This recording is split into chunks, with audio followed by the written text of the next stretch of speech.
चंद दुआएं बहुत ज़रूरी हैं जो इन लैलतुल क़द्र में आपने कसरत से मांगनी है। एक दुआ सबसे पहले मैंने बताया क्या मांगनी है। नबी सल्लल्लाहु अलैहि वसल्लम ने फरमाया कि लैलतुल क़द्र में ये दुआ ज़्यादा पढ़ा करो, अल्लाहुम्मा इन्नका अफ़ुव्वुन तुहिब्बुल अफ़्वा फ़अफ़ु अन्ना। ऐ अल्लाह तू मुआफ़ी को पसंद करता है, सरापा मुआफ़ी है, बस तू हमें मुआफ़ कर दे। कुरान में 2 जगह अल्लाह ने लैलतुल क़द्र की फजीलत बयान की, एक सूरह दुखान में और एक सूरह क़द्र में। सूरह दुखान में कहा इन्ना अंज़लनाहु फ़ी लैलतिन मुबारका, हमने इस कुरान को नाजिल किया बरकत वाली रात में। और सूरह क़द्र में है इन्ना अंज़लनाहु फ़ी लैलतिल क़द्र, हमने क़द्र की रात में इसको नाजिल किया। और दोनों जगह कुरान में है तनज़्ज़लुल मलाइकतु वर्रूहु फ़ीहा मिन कुल्ली अम्र बिइज़्नि रब्बिहिम मिन कुल्ली अम्र, कि फरिश्ते इस रात में अल्लाह के हुक्म को लेकर नाजिल होते हैं। और सूरह दुखान में कहा फ़ीहा युफ़रक़ु कुल्लु अम्रिन हकीम, हर हिकमत वाले फैसले इस रात में किए जाते हैं। तो ये सब लैलतुल क़द्र के बारे में है, इसको लोग शब बारात पर ले जाते हैं। और कुरान में है खैरुम मिन अल्फ़ि शहर, 1000 महीने से बेहतर है। तो इसलिए लैलतुल क़द्र को तलाश करना चाहिए। हमें मुतय्यन तौर पर वो बताई नहीं गई है, बताया गया था नबी सल्लल्लाहु अलैहि वसल्लम को, लेकिन आपको बुला दिया गया। इसमें हिकमतें हैं, मसलहतें हैं। बड़ी हिकमत यह है कि अगर बता दी जाती तो हम रमज़ान के आखिरी अशरे में पूरी में इबादत ना करते, पूरे साल सोते रहते, पूरे रमज़ान सोते रहते और ख़ास उस रात को कुछ अल्लाह अल्लाह कर लेते। और ये भी ख़तरा था बता दी जाती तो उसमें गुनाह का अज़ाब भी 1000 गुना, सैकड़ों गुना बढ़ जाता, फिर हुज्जत तमाम हो जाती। फिर कोई गुनाहगार ये नहीं कह सकता था कि भाई मुझे क्या पता था आज लैलतुल क़द्र है। तो बड़ा अज़ाब आ सकता था अल्लाह का, कोई उस रात में गुनाह करता। तो इसलिए अल्लाह की हिकमत ने इस बात का तकाजा किया कि इस रात को छुपा दिया जाए। अब इम्कानात हैं, पहली बात तो रमज़ान में होगी, इतनी बात तो तकरीबन यकीनी है। दूसरी बात रमज़ान के आखिरी अशरे में होगी, ये भी तकरीबन यकीनी है। अब आखिरी अशरे में फिर हमें यकीनी नहीं बताया कौन सी रात, ये बता दिया गया कि ताख रातों में, यानी 21वीं रात, 22वीं रात, 23वीं रात, 24वीं, 25वीं, 27वीं और 29वीं, इन रातों में इम्कान ज़्यादा है।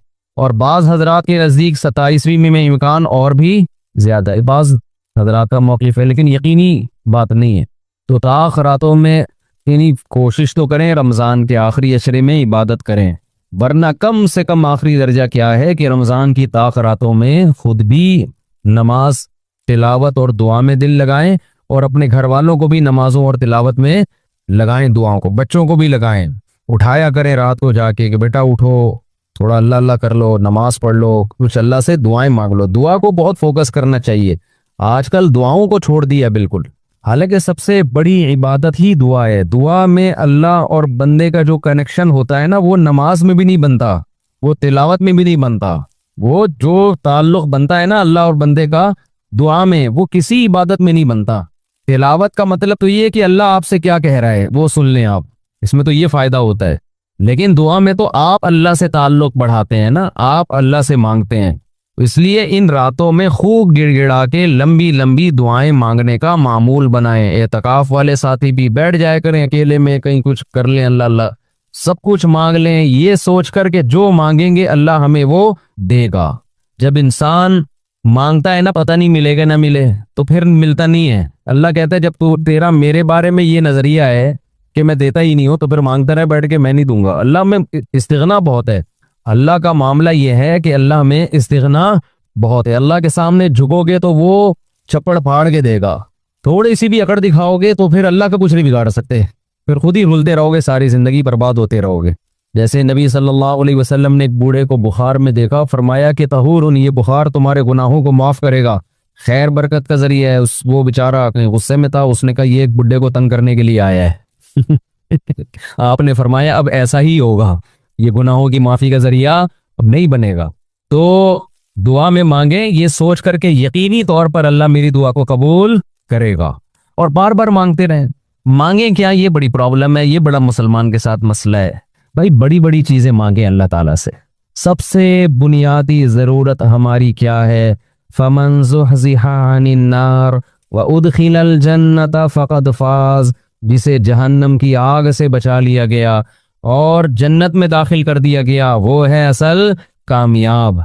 तो ये मांगो अल्लाह ताला से, ए अल्लाह मुझे जन्नत मांगने का मतलब पता है क्या होता है? ये नहीं होता कि मैं इन्हीं बदमाशियों में रहूं लेकिन आखिरत में मुझे माफ करके जन्नत में दाखिल कर देना, ये कतान मतलब नहीं है। जन्नत मांगने का मतलब ये है कि अल्लाह वो कामों की तौफीक दे दे जिनकी वजह से जन्नत मिलती है। ये तो बहुत कुफर है एक तरह का कि मैं रहूं ऐसे ही, और ये तो गोया अल्लाह की आयत का मजाक उड़ाने वाली बात हो गई। तो हिदायत मांगे, हिदायत, सीधा रास्ता, ऐसा रास्ता कि जिस पे चल के क्या मिलती है? जन्नत, उस रास्ते पे चला दे, ये सबसे ज्यादा मांगा करें। और जो दीन के काम में लगे हुए हैं, मुबल्लिगीन हैं, उलमा हैं, दीनी मदरसे के तलबा हैं, वो एक और दुआ बहुत ज्यादा मांगा करें, क्योंकि उनको सिर्फ जन्नत थोड़ी चाहिए, उनको तो ये चाहिए कि हमें अल्लाह ने पैगंबरों का वारिस बनाया है, तो हमसे ए अल्लाह तू दीन का काम बहुत ज्यादा ले ले, जो हमारा मकसद है, हमारा हदफ है। अगर एक आलिम कारोबार कामयाब करके चला गया तो ये कौन सा तीर मार लिया उसने? ये कोई इसका असल काम थोड़ी था। एक आलिम शादी करके 4 शादियां की और धड़ाधड़ बच्चे पैदा करके दुनिया से चला गया, काम तो ये भी अच्छा किया उसने, लेकिन ये उसका असल हदफ? ये तो कोई भी कर सकता है। ये तो अबू ज़हबी के जो साबिक बादशाह थे, उनके मेरे ख्याल है 100 के करीब आ जाता है बेटे बेटे थे उनके, धड़ाधड़ शादियां की उन्होंने। वो लोग तो फिर तलाकें दे दे के भी करते रहते हैं ना अरब बादशाह, उन्हें कोई नहीं पूछता कि तलाक दे भी तो आप और नहीं, ये घर का शुरू कर देना, पिटोगे बहुत बुरे तरीके से। और वैसे भी शरीयत में पसंदीदा काम नहीं है तलाक देना, लेकिन अरब लोगों के पास पैसा बहुत है, वो भाई एक बीवी को तलाक दी है, भाई बंगला बंगला दे दिया, वो खुश होती है, चल भाई बंगला मिला, पर एक और शादी की, तो उनके हो जाते हैं 100। तो आलिम का असल काम क्या है? अल्लाह उससे दीन का काम ले ले। जैसे पैगंबरों को दुनिया में भेजा गया दीन की खिदमत के लिए, वो अगर वही ना करें तो फिर उनका मकाम और मर्तबा है? जाहिर है उनका मकाम किस लिए? दीन की खिदमत। तो जो दीनी मदरसों के तलबा हैं, उलमा हैं, उनका तो ये फर्ज है कि इतना मांगे अल्लाह से कि अल्लाह हमारी सलाहियतें ज़ाया ना हो, तू हमसे दीन का बहुत ज्यादा काम ले ले। एक आमी आदमी भी ये दुआ मांग सकता है, लेकिन तलबा और उलमा के लिए इसकी अहमियत ज्यादा है। तो उसमें हमारे हजरत ये दुआ बताया करते थे, ए अल्लाह इखलास के साथ काम ले ले दीन का, क्योंकि दीन के काम में बहुत दफा रियाकारी आती है। काम दीन का होता है लेकिन फिर आदमी की अपनी आना शामिल हो जाती है, अपनी पब्लिसिटी, मैं बड़ा बन जाऊं, मेरी प्रमोशन हो, मुझे लोग वाह वाह करें, ये नफ्स की ख्वाहिश इसमें क्या होती है शामिल, और इससे दीन का काम तो हो जाता है, आपको क़यामत के दिन टके का भी अजर नहीं मिलता। क्यों? हदीस में आता है, इन्नल्लाह रुब्बा युअय्यिदु हाज़ा दीन बिरजुलिन फाजिरिन औ कमा क़ाला सल्लल्लाहु अलैहि वसल्लम। अल्लाह बाज दफा किसी फासिक से भी दीन का काम ले लेते हैं, उसका अल्लाह की नजर में मकाम नहीं होता, लेकिन बाज दफा काम अल्लाह उससे ले लेते हैं, हो जाता है, लेकिन मकबूल नहीं होता वो। तो इखलास के साथ दीन के काम की अल्लाह तौफीक दे। किसके साथ? इखलास। दूसरा, आफियत के साथ। दीन के कामों में आजमाइशें बहुत हैं, जेलें भी हैं, लोगों की सलावातें भी हैं, तो इंसान अल्लाह से दुआ यही मांगे कि आफियत के साथ हो जाए, आजमाइशों में ना घिरूं में। और तीसरी बात, कुव्वत और हिम्मत के साथ। कुव्वत अलग चीज है, हिम्मत अलग।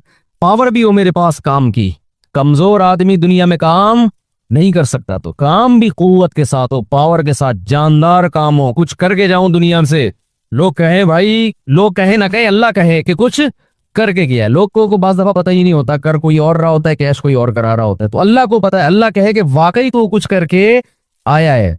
और चौथा, हिम्मत के साथ। ताकत होती है, बहुत से ताकतवर हमने देखे हैं सुस्ती की वजह से काम नहीं कर रहे होते, पोस्तियों की तरह पड़े रहते हैं। वो पावर भी होती है, बोलने की ताकत, चलने की ताकत, दौड़ने की ताकत, लेकिन क्या हर दौड़ने वाला दौड़ता भी है? उसके लिए हिम्मत भी तो चाहिए ना। कमजोर में हिम्मत होती है, ताकत नहीं होती। ताकतवर में, यानी अगर कमजोर में हिम्मत हो, ताकत ना हो, वो भी किसी काम का नहीं। आप में ताकत है मगर हिम्मत नहीं है, आप भी किसी काम के नहीं है। तो हिम्मत के साथ, तो ये 4 अल्फाज के साथ दुआ मांगा करें, ए अल्लाह दीन की खूब खूब खिदमत ले ले, इखलास के साथ, आफियत के साथ, कुव्वत और हिम्मत के साथ।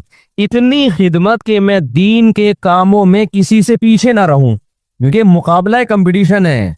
पहले मैं कभी ये दुआ मांगता था, बल्कि मैं क्या, हमारे एक दोस्त थे, वो उन्होंने मुफ्त हमारे शेख को खत लिखा कि वो मैं ये दुआ मांगता हूँ, अल्लाह मैं दीनी कामों में सबसे आगे निकल जाऊं, सबको पीछे छोड़ दूं मैं, वरना फरमाइए सबको पीछे छोड़ने वाली दुआ ठीक नहीं है। वो कहेंगे हमें क्यों दुआ में हरा रहा है, तू अपने लिए मांगना। ये ऐसा ही है जैसे आप कह रहे हो अल्लाह मुझे इतना पैसा दे कि वसीम से ज्यादा दे दे मुझे, और वसीम मुझसे पीछे रह जाए। तो वसीम कहेगा तू अल्लाह से जितना पैसा मांग, मुझे क्यों पीछे कर रहा है अपने, मैंने तेरा क्या बिगाड़ा है भाई। तो हजरत ने दुआ के अल्फाज चेंज करवाए, उनसे कहा यूं ना मांगा करो कि मैं सबको पीछे छोड़ दूं, बल्कि यूं दुआ मांगो मैं किसी से पीछे ना रहूं, मुझे अपने आगे निकलने की फिक्र है, दूसरों को पीछे छोड़ने की नहीं है। थोड़ी सी वर्डिंग सही कर लो अपनी। तो ये दो दुआएं बहुत मांगा करें। अपनी औलादों के लिए मांग ले, मुझे ऐसी औलाद दे दे जो नेक और साले हो, दीन की खिदमत करे। अल्लाह की नजर में देखो आपकी औलाद मालदार है ना, आप तो खुश होते हो मेरा बच्चा कितना बड़ा माल। अल्लाह की नजर में इसकी वैल्यू 2 टके की भी नहीं है। अगर अल्लाह की नजर में इन पैसों की, गाड़ी बंगले की कोई 2 टके की हैसियत होती ना, तो मूसा कलीमुल्लाह को अल्लाह सबसे ज्यादा माल देता, सबसे ज्यादा माल। और फिरौन ताने क्या देता था हजरत मूसा को, मिस्कीन, इसके हाथ में सोने के कंगन नहीं है, मेरे हाथ में सोने के कंगन, मेरे पास बागात जिनके नीचे नहरें बहती हैं, मूसा के पास कुछ भी नहीं है, मिस्कीन। आप अपनी औलाद को चाहते हो करोड़पति बन जाए, दौलतमंद बन जाए, ये बब है भाई मुसाफिर खाना है, लानत भेजो यार। बन जाए तो ठीक है, मैं नहीं कह रहा उनको गरीब लावारिस छोड़ के जाओ। फोकस किसको करो भाई, नेक बन जाए, दीनदार बन जाए, परहेजगार बन जाए। अगर परहेजगार बन गई ना, अल्लाह पे एतमाद और ताल्लुक हो गया, सूखे टुकड़ों में भी आपकी औलाद खुश रहेगी। और अगर परहेजगार नहीं बनी तो मैंने करोड़ों करोड़पति बाप को देखा है जिसने करोड़ों रुपए की जायदादें बच्चों के लिए तैयार की, और वही बच्चे बाप को सुबह शाम टेंशन भी दे रहे हैं और खुद भी डिप्रेशन की गोलियां खा रहे हैं, वो दीन ना होने की वजह से। तो लैलतुल कदर में क्या दुआएं मांगनी है, 2 दुआओं को फोकस ज्यादा करना है। एक हिदायत अपने लिए भी, अपने माँ बाप के लिए, बीवी और बच्चों के लिए, अपने बहन भाइयों के लिए, और इनके अजवाज और इनकी औलाद, ये आपका फैमिली की क्या हो गई, कंप्लीट। यूं दुआ मांगे, ए अल्लाह आफियत वाली जिंदगी दे, सीधे रास्ते पे चला दे मुझे, मेरे वालदैन को, वालदैन में बाप दादा सब आ गए, नाना नानी सब आ गए, मेरे वालदैन को, मेरे बीवी बच्चों को, मेरे बहन भाइयों, उनकी अजवाज और उनकी औलाद को। अजवाज में शौहर और बीवी दोनों आ गए हैं, तो ये आपकी फैमिली क्या हो गई, कंप्लीट।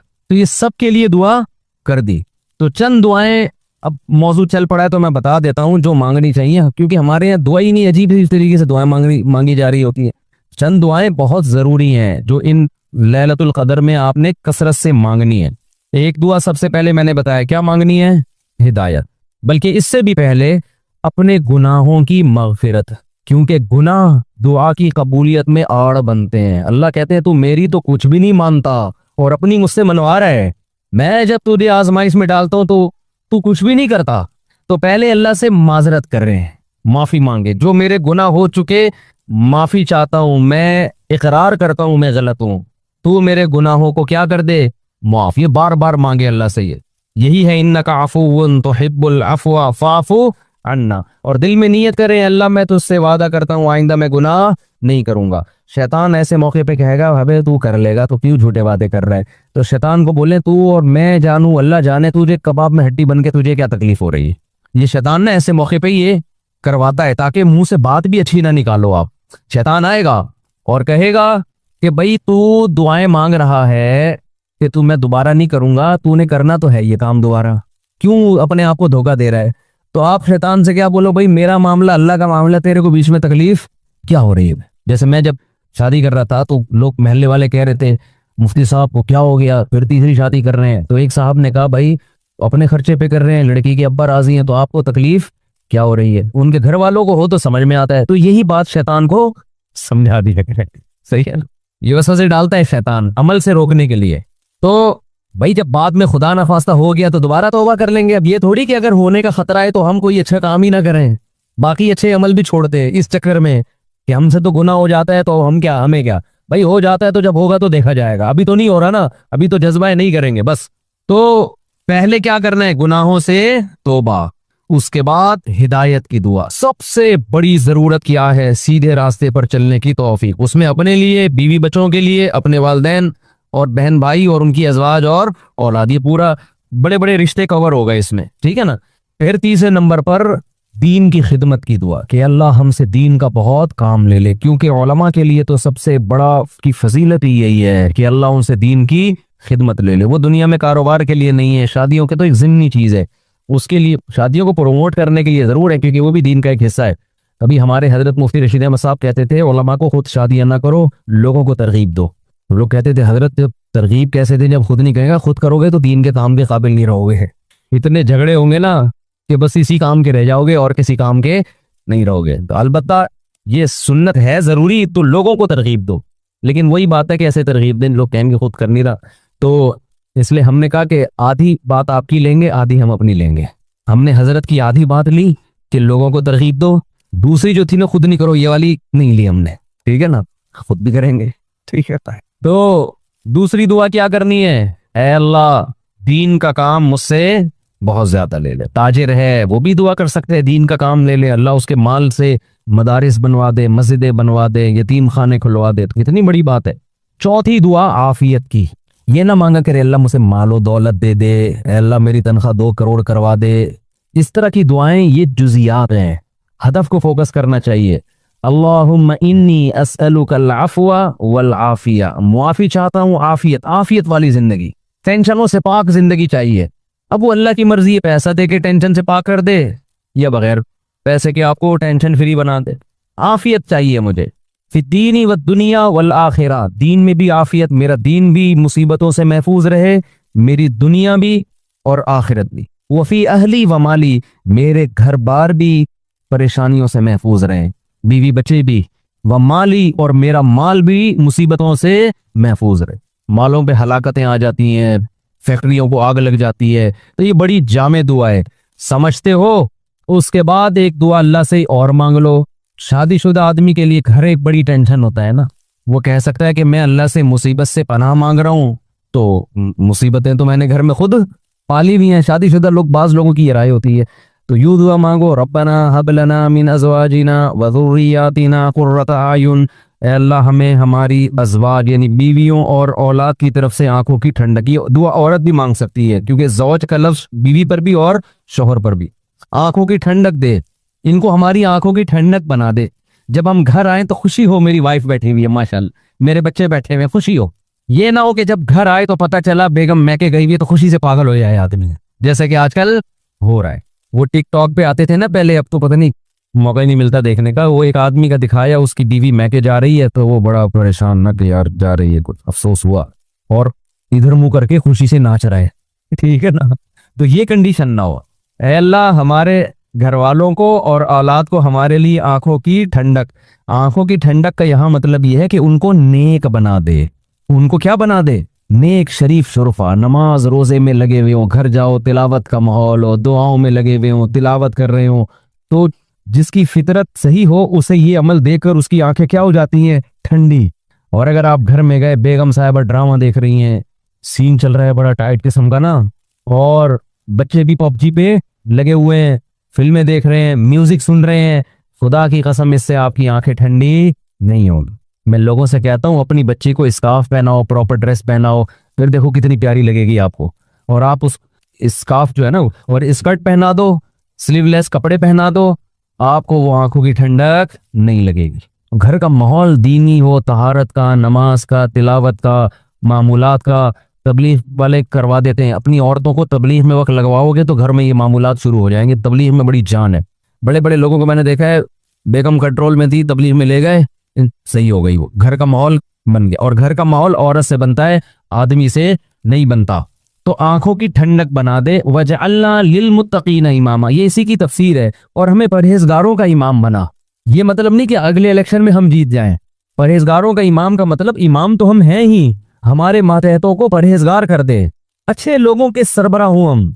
तो बीवी बच्चे आपके मातहत होते हैं ना, तो हमें उनको क्या बना दे, तू परहेजगार बना दे। तो ये दुआ भी बहुत इंपॉर्टेंट है। अल्लाह ने नेक लोगों की सिफात में ये दुआ भी बयान की है कि वो हमसे यूं दुआ मांगते हैं।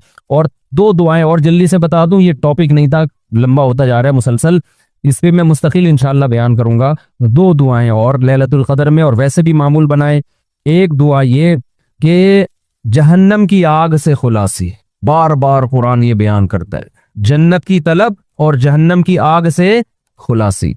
कुरान बार बार कहते हैं हमारे नेक बंदों के दिल में जन्नत की इतनी लालच है कि रातों को उठ उठ के अल्लाह को पुकारते हैं कि अल्लाह हमें उस जन्नत का वारिस बना दे, महरूम ना करना उस जन्नत से।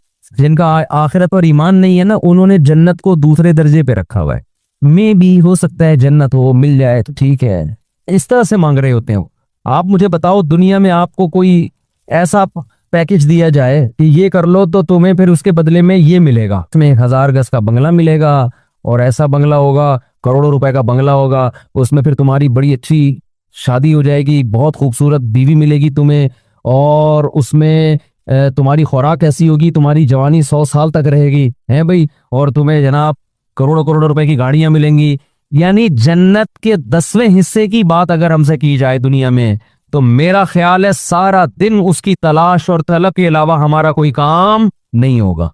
क्योंकि यकीन है ना, इस दुनिया को देखा हुआ है, आखिरत को देखा नहीं है। तो अल्लाह ताला कहते हैं कि हमारे नेक बंदे रातों को उठ के अल्लाह से क्या मांगते हैं? जन्नत। के अल्लाह रब्बना व आतीना मा वअदतना अला रुसुलिक, ऐ अल्लाह तूने पैगंबरों की जबान से जिस जन्नत का हमसे वादा किया है, वो उस वादे से हमें महरूम ना करना, वो देना हमें जन्नत, हम मोहताज हैं उसके। वो बड़ी दिलनशी जन्नत है, ऐसा ना हो कि नेक लोग उसमें जा रहे हो और हमें उससे रोक दिया जाए। उस वक्त ये मंजर कहर बन के गिरेगा आपके ऊपर, बहुत बड़ी टेंशन होगी। और जहन्नम की आग से पनाह, रब्बना सिर्फ अन्ना अज़ाब जहन्नम, जहन्नम की आग को हमसे दूर कर दे। तो ये चंद दुआएं हैं जो मांगा करें पाबंदी के साथ। समझते हो कि नहीं समझते? और एक आखिरी दुआ, अगर आपके वालिदैन दुनिया से जा चुके हैं या आबाओ अजदाद कोई भी जा चुके हैं, उनकी मगफिरत की दुआ, उनको भूलना, जिनमें वालिदैन तो बहरहाल वो तो जिंदगी भर नहीं भूलना उनको। जब मगफिरत की दुआ तो सबसे पहले अपने वालिदैन के लिए अलग अलग मांगा करो, बाप के लिए अलग और माँ के लिए अलग। होलसेल के हिसाब से ना मांगा करो। बाज लोग होलसेल, या अल्लाह जितने भी मरहूमीन दुनिया से जा चुके हैं सबकी मगफिरत फरमा दे, तो मरहूमीन में अब्बा भी आ गए, अम्मा भी आ गए, नानी भी आ गई, दादी, तो सब होलसेल। दुआओं में होलसेल नहीं चलता, नाम ले लेके उसमें ज्यादा खुशू पैदा होता है, समझते हो? अब जाहिर है सारे मरहूमीन का तो नाम ले नहीं सकता ना, तो खुद ही मरहूमीन में दाखिल हो जाएगा थोड़ी देर में। तो चंद स्पेसिफिक मरहूमीन का नाम लेके फिर होलसेल के हिसाब से कि जितने दुनिया से मुसलमान जा चुके हैं अल्लाह मगफिरत करे, तो ये काम जरूर करना चाहिए लैलतुल क़द्र में। और लैलतुल क़द्र में मखसूस इबादत साबित नहीं है। ये जो चल रहा होता है ना कि पहली रकत में ये सूरत पढ़ें, फिर ये सूरत पढ़ें, फिर ये सूरत पढ़ें, ये सब चीज़ें गैर साबित हैं, बिदअत हैं, इनसे इज्तिनाब करें। तमाम दवाएं बच्चों की पहुंच से दूर रखें, तमाम बिदअतें अपनी और बच्चों की पहुंच से दूर रखें। तो लैलतुल क़द्र में आप सिंपल नमाज पढ़ें, ज़्यादा से ज़्यादा दुआ मांगें, और तस्बीहात हैं, तिलावत है, ये काम करें, समझते हो? दूसरा, जत्थे ना लगाएं लैलतुल क़द्र में। इसको भी लोगों ने एक शो बना लिया है। जत्थे दोस्त अवाम मस्जिद में टोपियां पहन के जा रहे हैं और फिर बैठे हुए हैं, गप्पे लग रही हैं, हाँ हल्ला गुल्ला चल रहा है, फिर चलो जी जमात से नमाज हो रही है। ठीक है, जमात से नमाज भी पढ़ सकते हैं, लेकिन तरावी में तो बड़ी जमातें जायज़ हैं, तो साबित है खुलफाए राशिदीन से। तहज्जुद में बड़ी जमात साबित नहीं है, लिहाजा ये भी बिदअत है। तरावी भी तो साबित है ना, उसमें तो जितने पूरी मस्जिद भर जाए, लेकिन तहज्जुद में इस तरह तदाई कि इतने लोगों को इकट्ठा करना कि कारी साहब तहज्जुद पढ़ा रहे हैं, सब लोग आ जाओ, ये नबी से साबित नहीं है। जब साबित नहीं है तो जायज़ भी नहीं है। तो इसलिए तहज्जुद में अगर किसी ने जमात पढ़नी है, 2-3 से ज्यादा अफराद को इकट्ठा बोलो ना करें, ताकि ज्यादा तादाद ना हो जाए लोगों की। लेकिन बेहतर यही है कि अपने तौर पर पढ़ें तहज्जुद। तरावी हो गई जमात के साथ, बाकी नवाफिल कैसे पढ़ें? इनफरादी में अलग अल्लाह से ताल्लुक बनता है, जमात में अलग ताल्लुक बनता है, तो उसमें इनफरादी को फोकस करें। तो कोई मखसूस सूरतें पढ़ना, पहली रकत में ये, दूसरी में ये भी बिदअत है।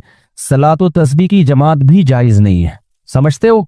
सलात व तस्बीह इनफरादी तौर पर थोड़ा सा इख्तलाफी मसला है। जुमहूर उलमा के नज़दीक सुन्नत है, बास कुछ उलमा ऐसे भी गुजरे हैं जो सलात व तस्बीह को नहीं सुन्नत मानते। वजह उसकी ये है कि वो कहते हैं इस बारे में कोई भी सही हदीस मौजूद नहीं है। लेकिन चूंकि रिवायात की कसरत है, और कसरत से जब रिवायात होती हैं तो दर्जा हसन तक हदीस पहुंच जाती है। इस बेस पर बहुत से उलमा की राय यही है कि पढ़ लेनी चाहिए। तो जो इख्तलाफी मसला हो उसमें अगर कोई भी राय रखता है तो उसमें शिद्दत जायज़ नहीं है। समझते हो कि नहीं समझते?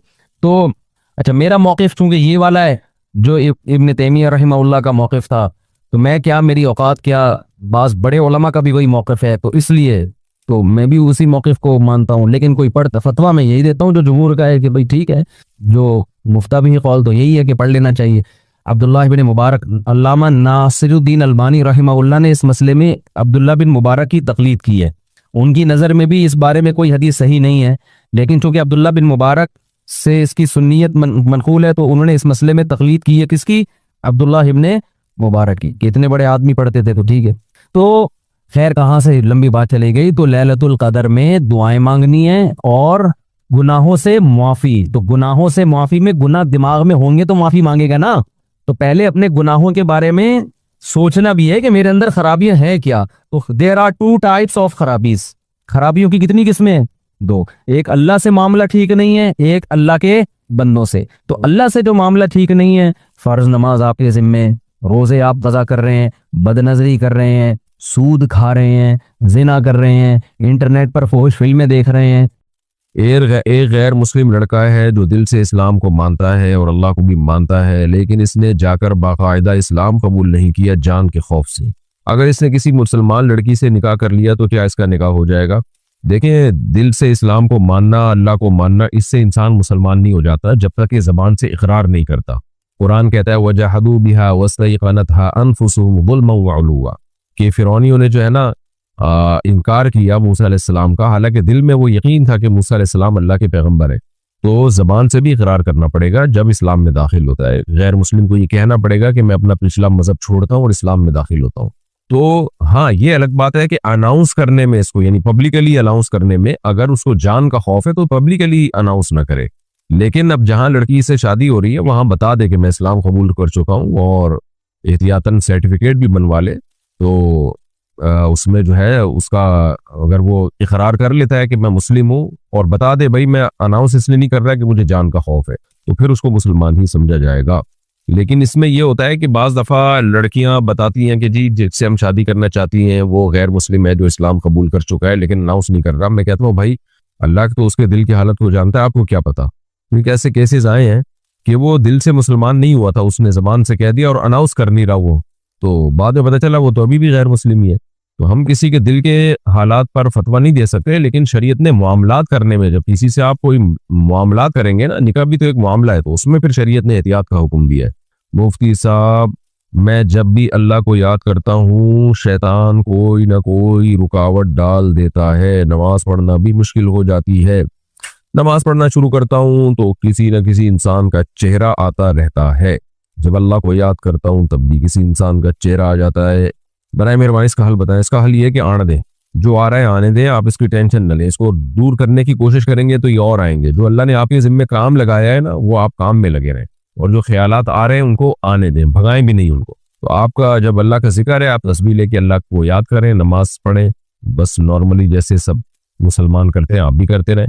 और जो आड़े तिरछे ख्यालात आ रहे हैं ना उनको निकालने की कोशिश करें, ना उनको ज़बरदस्ती लाने की कोशिश करें। टेंशन लेना छोड़ दें तो ख़त्म हो जाएंगी। देखो, हम स्कूल में ना किसी बच्चे को छेड़ते थे, अल्लाह माफ़ फरमाए, तो जो चिढ़ता था ना उसको ज़्यादा छेड़ा जाता था। किसी को कह दिया मोटू मोटू, अब उसको गुस्सा आ रहा है तो फिर सब बच्चे उसको पकड़ के छेड़ते थे, मोटू मोटू मोटू। तो शैतान भी यही करता है कि जब आप वसवसों से तंग होते हैं तो शैतान वसवसे और लेकर आता है। तो आप तंग होना छोड़ दें, वसवसे मार्केट से स्टार्ट। किसी बच्चे को आप छेड़े तो वो नहीं, यानी चिढ़ के जरिए छेड़े तो वो नहीं, जब चिढ़ेगा उसको गुस्सा ही नहीं आएगा तो फिर कहने वाला खुद ही छोड़ देता है कि यार इसमें तो कोई असर ही नहीं हो रहा।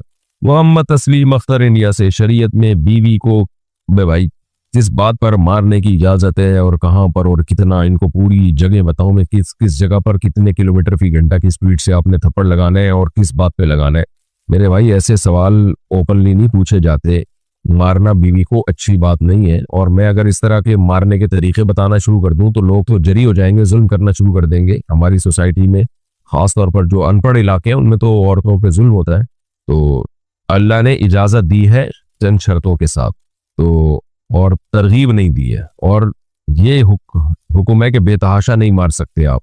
तो इस तरह की कुछ शरीयत ने पाबंदियां लगाई हैं, और लेकिन तरगीब नहीं दी है, बहुत शदीद मजबूरी में इजाजत दी है, क्योंकि मर्द घर का सरबरा है। बाकी नबी सल्लल्लाहु अलैहि वसल्लम ने अपनी अज़वाज में कभी किसी पे हाथ नहीं उठाया, तो इसलिए इससे अवॉइड करें। एक आदमी दुबई में है, इसकी शादी को 15-16 साल हो गए हैं, इसके 3-4 बच्चे भी हैं। अब एक औरत ने, जो कि इनके रिश्तेदार है, ये बताया कि इस आदमी ने और इसकी बीवी ने एक औरत का दूध पिया है। तो अब क्या करना होगा? कुछ भी नहीं करना होगा। एक औरत की गवाही से अब रिश्ता नहीं हराम हो जाता। ये होता है शादी के बाद बाज़ दफ़ा कोई आके बता रहे होते हैं इन्होंने एक दूसरे को दूध पिया, तो जब तक मोतबर गवाहियों से ये साबित ना हो जाए इसकी कोई हैसियत नहीं है। कारी साहब का बच्चों को मारना जायज है या नहीं? कारी साहब का बच्चों को हाथ लगाना इस जमाने में जायज नहीं है, मारना तो बहुत दूर की बात है। मुझे लग रहा है ये सवाल पहले हो चुके हैं, खैर पढ़ लेते हैं। जाफर इकबाल हंगू से, पैसे जमा करके क्रिकेट टूर्नामेंट करना कैसा है? आजकल इसमें जुआ होता है, सब टीमें पैसे जमा करती हैं, जो टीम जीत जाती है उसको दे देते हैं, जो हार जाती है उसके पैसे जाया हो जाते हैं, तो ये जुआ है। समीर शेख इंडिया से, अगर कोई शख्स किसी लड़की से बहुत इश्क करता हो और वो नियत करे कि जन्नत में इसे अल्लाह से मांगूंगा, लेकिन हदीस में आता है कि जो जिसकी बीवी होगी इसे वही मिलेगी, तो अब इस बेचारे का क्या होगा? ये बेचारा मैंने खुद बढ़ा दिया, उन्होंने नहीं पूछा था। ये जन्नत में ही नहीं जाएगा जब ऐसी हरकतें होंगी, इसकी ऐसी सोच होगी, तो जहन्नम में जाए, वहां एक दूसरे की बीवियों के आशिक हो जाए। भाई बात यह है कि जब आपको किसी लड़की से इश्क था और वो किसी की बीवी बन गई है, तो छोड़ दे उसका ख्याल, मांगना छोड़ दें उसको, बस भूल जाए उसको, दिमाग से निकाल दें, तब जन्नत में जाएंगे, वरना जन्नत में जाना आपका मसला बन जाएगा। बाकी जन्नत में जाने के बाद आपको अल्लाह आपकी हर चाहत पूरी कर देगा, वो नहीं मिलेगी तो उससे अच्छी कोई दूसरी अल्लाह दिला देगा आपको। जरूरी तो नहीं है कि सारा हुस्न उस एक अकेली पे ही नाजिल हो रहा हो, और दिल भी तो अल्लाह के हाथ में है ना। जन्नत में अल्लाह आपके दिल से उसका इश्क निकाल के किसी और का इश्क डाल देगा, वो आपको आपकी माशूका वहां मिल जाएगी। तो जन्नत में अच्छा ही होगा जो भी होगा, लेकिन ये नहीं करें कि किसी और की बीवी मांग रहे हैं आप। मैं दिल्ली से पाकिस्तान आ रहा था तो सफर में एक दिन का रोजा नहीं रखा, लेकिन पाकिस्तान में ईद, दुबई में ईद के एक दिन बाद आई, इसलिए मेरे 30 रोजे पूरे हो गए। तो अब मैं इस रोजे की कज़ा रखूंगा? जी रखेंगे, क्योंकि जब आप चले थे रास्ते में भी सुबह सादिक हुई है, तो वो रोजा आप पर लाजिम हो गया। अकेले में एक दूसरे से इजाब कबूल कर लिया तो निकाह हो जाएगा? नहीं।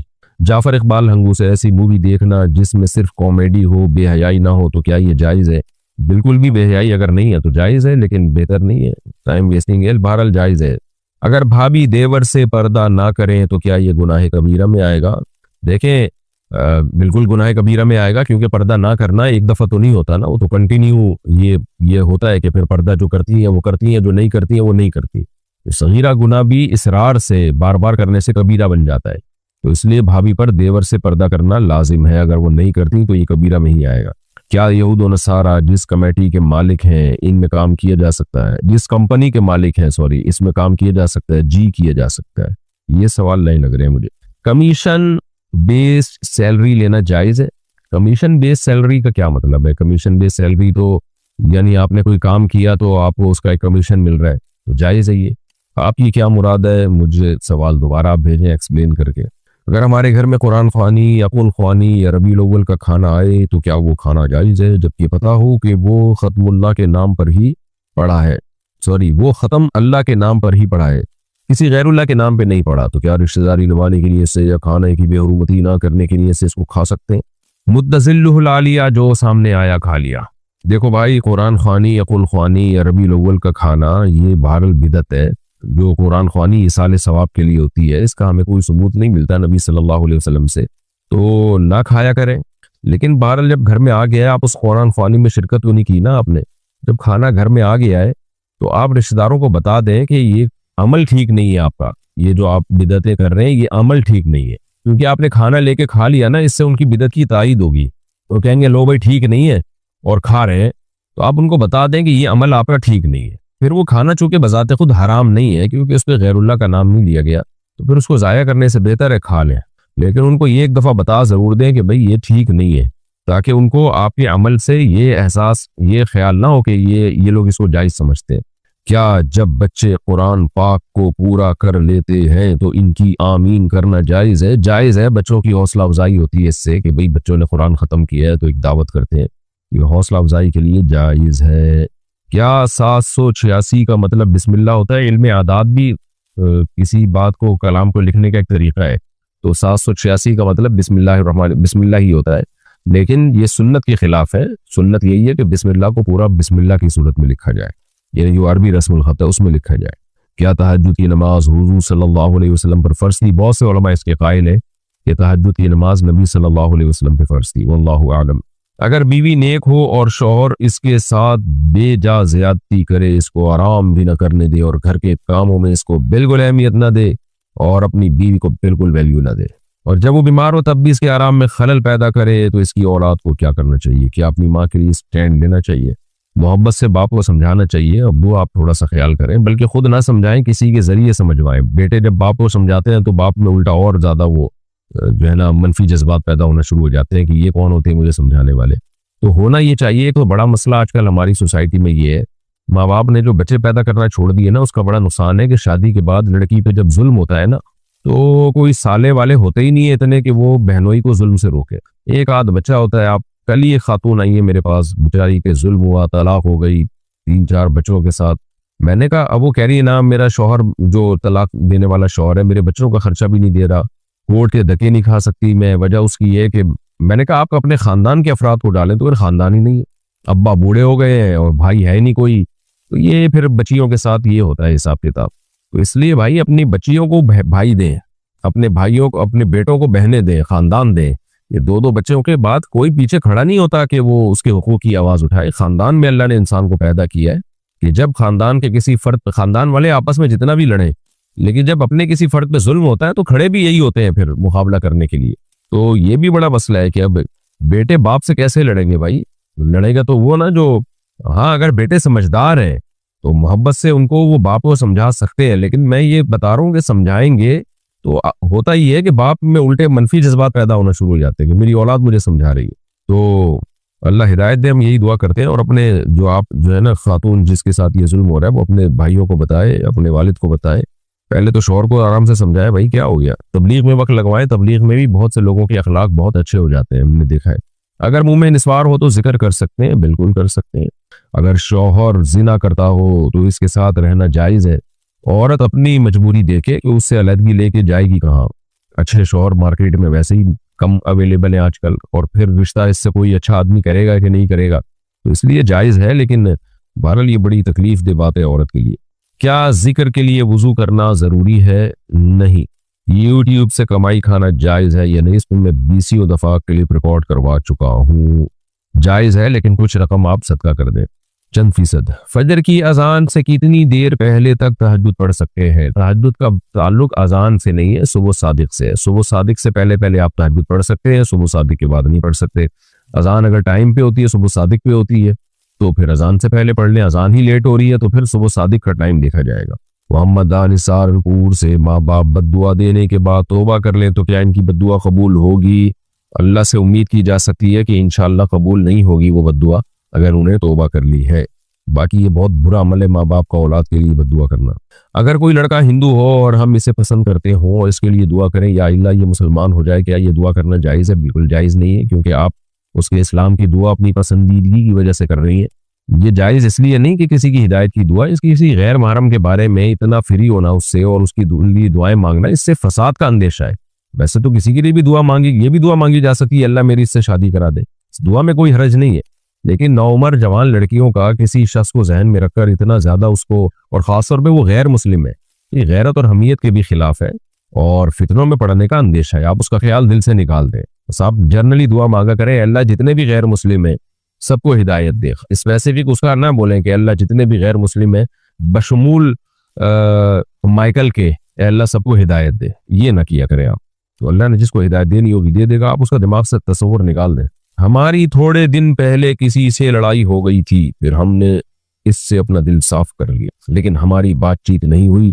लड़ाई से पहले कभी कभार बातचीत हो जाया करती। अच्छी रिपोर्ट पेश की आपने, माशाल्लाह। क्या ये कता ताल्लुक में आएगा? बातचीत झिझक की वजह से नहीं होती। कौन था वो जिससे लड़ाई हुई थी? आपने कोई डिटेल ही नहीं बताई है। अगर कोई करीबी रिश्ता था तो मना लेना चाहिए। बाज़ दफ़ा ये होता है कि करीबी रिश्ते को फौरन मनाने में ज़्यादा लड़ाई का अंदेशा होता है, तो थोड़ा टाइम गुजरने दे। लेकिन अगर कोई अजनबी है तो बस सलाम दुआ रखें, बाकी ज़्यादा फ्री होने की जरूरत नहीं है। और अगर उसी दौरान दोस्ती हो जाए तो ठीक है। भाई ये कैसे सवाल है? बाप अपनी बेटी को कितनी उम्र तक मोहब्बत के साथ छू सकता है? देखें, जब छोटी बच्ची हो तो फिर तो कोई हर्ज नहीं है। जब बच्ची जब थोड़ी बालिग के होने के करीब हो जाए तो फिर हया के खिलाफ है ये कि उसके गालों पे चूमना, ये हया के खिलाफ है। बाकी बाप की नीयत बुरी नहीं होती, बाप के लिए बेटी का रिश्ता सबसे मुकद्दस होता है। तो बेटी के सर पे हाथ रखना चाहिए, माथे को चूम लेना चाहिए, बस इतना करना चाहिए। उमर हुजैफा झंग, क्या हम बगैर म्यूजिक के गाने सुन सकते हैं? सिर्फ गाने की आवाज हो, म्यूजिक ना हो, नहीं सुन सकते। ये चीजें इंसान को गुनाहों की तरफ लेके जाती है। साजिद उत्तर प्रदेश से, आजान के वक्त क्या सलाम का जवाब दे सकते हैं? और अजान के वक्त सलाम कर सकते हैं, दे सकते हैं जवाब, सलाम भी कर सकते हैं। अगर कोई कारोबार पार्टनरशिप पर शुरू किया हो और बाद में इसको अलग कर ले तो क्या ये जायज़ है? जायज़ है भाई, पार्टनरशिप थी, जब चाहे तोड़ दे, अगर कोई मुआहदा नहीं हो आपका। मस्जिद बनाते वक्त क्या मस्जिद की बेसमेंट को पार्किंग के लिए छोड़ सकते हैं? पहले से नियत करनी पड़ेगी, फिर छोड़ सकते हैं। यानी जगह जब खरीदी है और मस्जिद के लिए वक़फ़ करने जा रहे हैं तो वक़फ़ करने से पहले ये सोच ले कि भाई ये ऊपर का एरिया मस्जिद का है, नीचे का एरिया मस्जिद के कामों के लिए है, यानी पार्किंग के लिए। मस्जिद यानी नमाज के लिए होगा नहीं होगा वो। क्या अजान से पहले नमाज पढ़ सकते हैं? अगर वक्त दाखिल हो गया तो पढ़ सकते हैं, लेकिन जमात से नमाज पढ़ना शरीयत में लाजिम है, बिला उज़र जमात छोड़ना जायज़ नहीं है। मैंने गलती से प्रसाद खा लिया, अब क्या करूं? ये प्रसाद होता क्या है? बहुत ज्यादा मैं सुन रहा हूँ, क्योंकि मैं वो मंदिर में गया था ना, बलूचिस्तान में व्लॉग बनाया था, तो वहाँ वो किसी हिंदू ने मेरे कराम में कुछ ला के रखा। वो तो वैसे ही कराम किया कि भाई एक बंदा आया मेहमान के तौर पर, तो मैंने वो खा लिया। तो अब इतने कमेंट्स के मुफ्ती साहब प्रसाद खा रहे हैं, मैं तो मिठाई खा रहा था भाई, प्रसाद तो नहीं खा रहा था। तो वो मिठाई थी और कुछ उसमें वो जो चाय के साथ कुछ होता है लवाज़िमात, जो भी किसी मेहमान के इकराम में किया जाता है। तो बहरहाल कोई मगर मजहबी चीज़ है तो फिर जायज़ नहीं है, कोई उनके मजहब का हिस्सा है ऐसी चीज़ है तो फिर जायज़ नहीं है, फिर नहीं खाए। क्या शर्मगाह को हाथ लगाने से वजू टूट जाता है? नहीं टूटता। मेरे घर पर बालकनी में आलू आकर घर पर बालकनी में उल्लू आकर चीखता है, और इस वक्त बालकनी में बिल्ली भी थी। उफ उफ, तौबा, इससे कुछ होता तो नहीं है? उल्लू आके चीखता है भाई इनकी बालकनी में, माशाअल्लाह, और बालकनी में बिल्ली भी थी। तो ये क्या मतलब, बिल्ली के होने से आपको एतराज हो रहा है या उल्लू के चीखने से आपको एतराज हो रहा है? कि उल्लू क्यों चीखा है या ऐसे टाइम पे क्यों चीखा कि बालकनी में बिल्ली भी है? तो उल्लू को इससे क्या गरज के बालकनी में कौन है? तो कुछ नहीं होता इससे। मुफ्ती साहब, जुल्फे रखना कैसा है? जायज़ है। इंसाफ हासिल करने के लिए लड़ाई करना कैसा है? जायज़ है, अपना हक वसूल करने के लिए जो जायज़ हक है। लेकिन किससे लड़ाई कर रहे हैं पहले ये देखा जाएगा। अब्बा से लड़ रहे हैं, अम्मा से लड़ रहे हैं, तो हर एक का शरीयत में एहतराम है, तो ऐसा नहीं है। हाँ, ये ज़रूर है कि कत्ल करना बहरहाल जायज़ नहीं है किसी को, ये भी जहन में रखें। तो वैसे फड्डा करके अपनी रकम निकलवाना ये तो जायज़ है, उसके बगैर निकलती भी नहीं है। वो हम सवाल ना पूछा करें, पूरी बात पूछा करें कि इस काम के लिए लड़ना जायज़ है या नहीं। शिराज शमसी इंडिया से, अगर हिंदू सफर से आया हो, अगर सॉरी अभी इन्होंने लिखा है इतना छोटा छोटा, अगर बंदा सफर से आया हो और बहुत थकन हो तो क्या फर्ज नमाज बैठकर पढ़ सकते हैं? नहीं, सिर्फ थकन है, कोई ऐसा उधर नहीं है कि फर्ज नमाज आप बैठ के पढ़ लें, वो खड़े होकर पढ़ना पड़ेगी, फर्ज भी वितर भी। किसी के इंतकाल के बाद कब्र पर बहुत सारी अगरबत्तियां जलाते हैं, अमल कैसा है? हराम है, नाजायज़ है। उमैर अहमद सऊदी अरब से, अगर फर्ज नमाज की तीसरी रकत में सूरह फातिहा के बाद कोई आयत वगैरह पढ़ ली तो क्या सद्दा सहव करना पड़ेगा? और अगर सद्दा सहव कर लिया तो क्या नमाज हो जाएगी या नमाज लौटानी पड़ेगी? देखिए, फर्ज की तीसरी चौथी रकत में क़िरात नहीं है, बस सूरह फातिहा है। लेकिन अगर किसने क़िरात कर ली, जान के भी कर ली, तो भी कोई गुनाह नहीं है, इससे सद्दा सहव नहीं होता। तो अगर सद्दा सहव कर लिया तो भी कोई गुनाह नहीं है, लेकिन करना नहीं चाहिए था, लेकिन नमाज बहरहाल हो गई है। अगर हमें चिकन पॉक्स हुए हों और एहतलाम हो जाए तो फिर हम क्या करें? नहाने से नुकसान होगा? एहतलाम का मतलब बहुत से लोग नहीं समझते, नाइट फॉल को कहते हैं एहतलाम। तो चिकन पॉक्स निकले में एहतलाम हो जाए तो चिकन पॉक्स में वो पानी बहुत ज्यादा नुकसान देता है, हमने खुद डॉक्टरों से ये बात सुनी है। तो ऐसी सूरत में तयम्मुम करके नमाज पढ़ लें। नूर कतर, क्या बीवियों को नमाज के लिए मार सकते हैं? अगर वो नमाज ना पढ़ें तो बीवियों से पूछें, मुझसे ना पूछें ये मसला।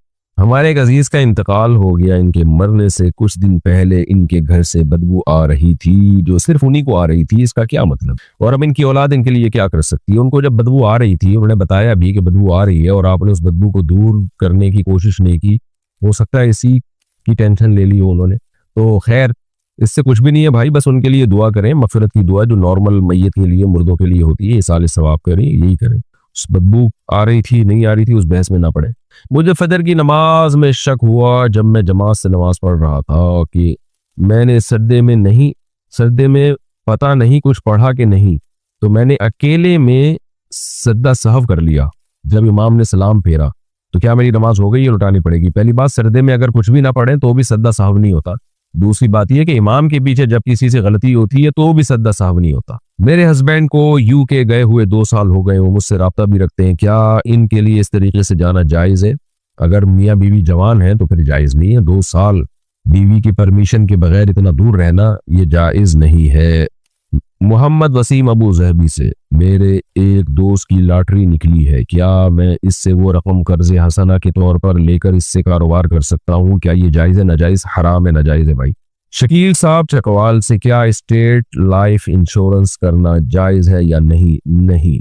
अगर कोई शख्स किसी भी नमाज में इमाम के साथ दूसरी या तीसरी रकत में शामिल हो और फिर आखिरी रकत में तशहुद के बाद गलती से दुरूद शरीफ भी पढ़ ले, तो क्या इस पर सजदा साहब वाजिब होगा?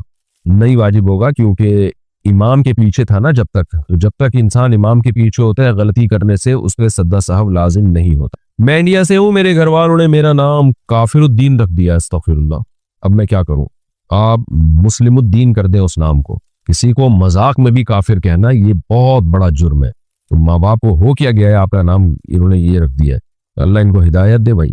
कितना भी बड़ा जुर्म हो, किसी को काफिर नहीं कहा जा सकता, और उसका नाम रखना और ये सब बहुत बुरी चीज। क्या प्राइस बॉन्ड जायज है या नहीं? जायज नहीं है। किबले की तरफ पैर करना गुनाह है, तो क्या किबले अव्वल की तरफ भी पैर करना गुनाह है? नहीं जी, किबले अव्वल की तरफ पैर करना गुनाह नहीं है। अच्छा, बाज लोग ये दलील देते हैं कि भाई किबले की तरफ पैर करने के नाजायज होने की क्या दलील है। मैं बता देता हूँ, कुरान मजीद में अल्लाह ने हुक्म दिया है कि वमन युअज़्ज़िम हुरुमातिल्लाहि फ़इन्नहा वमन युअज़्ज़िम हुरुमातिल्लाहि वमन युअज़्ज़िम शाइरल्लाहि फ़इन्नहा मिन तक़वल क़ुलूब। अल्लाह ताला ने हमें ला तुहिल्लु शाइरल्लाह, अल्लाह के शायर जितने भी हैं उनका एहतराम का हुक्म दिया है। अब एहतराम तो वाजिब है, एहतराम किया कैसे जाता है? तो इस शरीयत उंगली पकड़ के हर चीज में नहीं बताती, बल्कि शरीयत एक उसूल और ज़ाब्ता बताती है कि भाई एहतराम करना है तुमने, करना कैसे ही हमें उर्फ बताता है। इसकी मिसाल ऐसे है जैसे अल्लाह ने हमें माँ बाप के एहतराम का हुक्म दिया। एहतराम कैसे करना है, अब ये हर चीज हमें गाइड नहीं की जाएगी, उसमें हमें बहुत सारी चीजें उर्फ बताता है।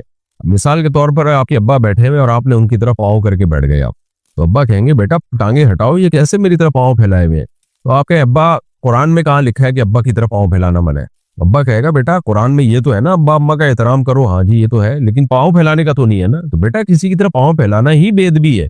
तो इसलिए बैतुल्लाह की तरफ रुख हम करते हैं, उसी रुख पे हम सजदा करते हैं, यही सोच के कि इधर ही बैतुल्लाह इसी तरफ है, तो उसके उस जिहत के हमें, उस सिमत के हमें एहतराम का हुक्म दिया गया है।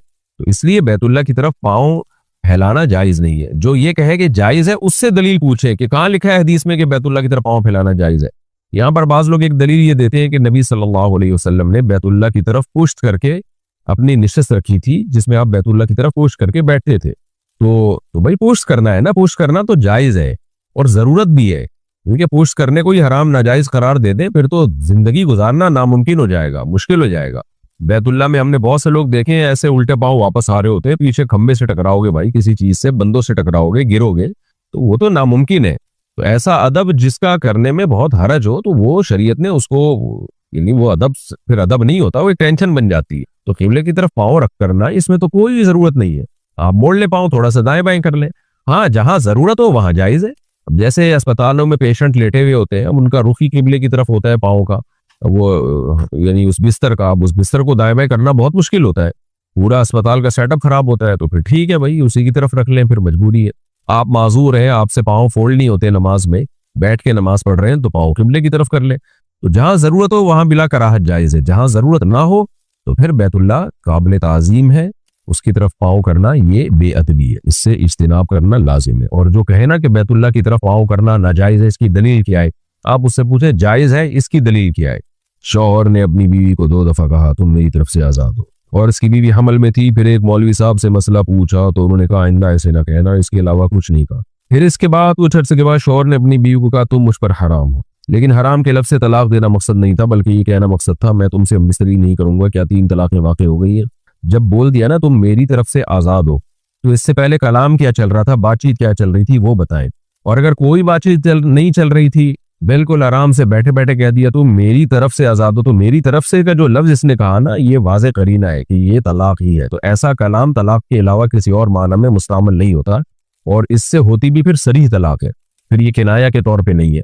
तो इसलिए फिर इससे 2 तलाकें वाक़ई हो गई, मेरी तरफ से तुम आज़ाद हो। अगर पीछे कोई कलाम चल रहा था वो बताएं मुझे, अगर कुछ भी नहीं था बैठे बैठे वैसे ही बोला है तुम मेरी तरफ से तुम आज़ाद हो, तो मेरी तरफ से का जो देखें आज़ाद के लफ्ज़ से तलाक नहीं होती, यहाँ है मेरी तरफ से, ये एक अलग जुमला है। तो सिर्फ किसी ने अपनी बीवी को कह दिया तुम आज़ाद हो, इससे नहीं होगी, इसमें तो उसकी नीयत पूछी जाएगी।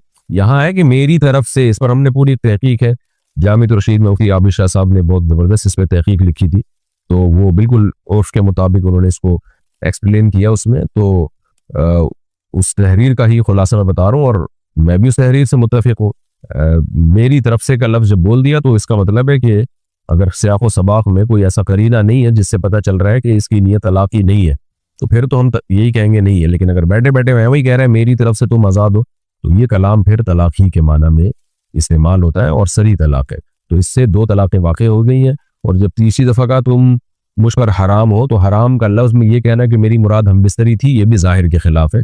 हराम का लफ्ज़ हमारे उर्फ में निकाह तोड़ने ही के माना में इस्तेमाल होता है कि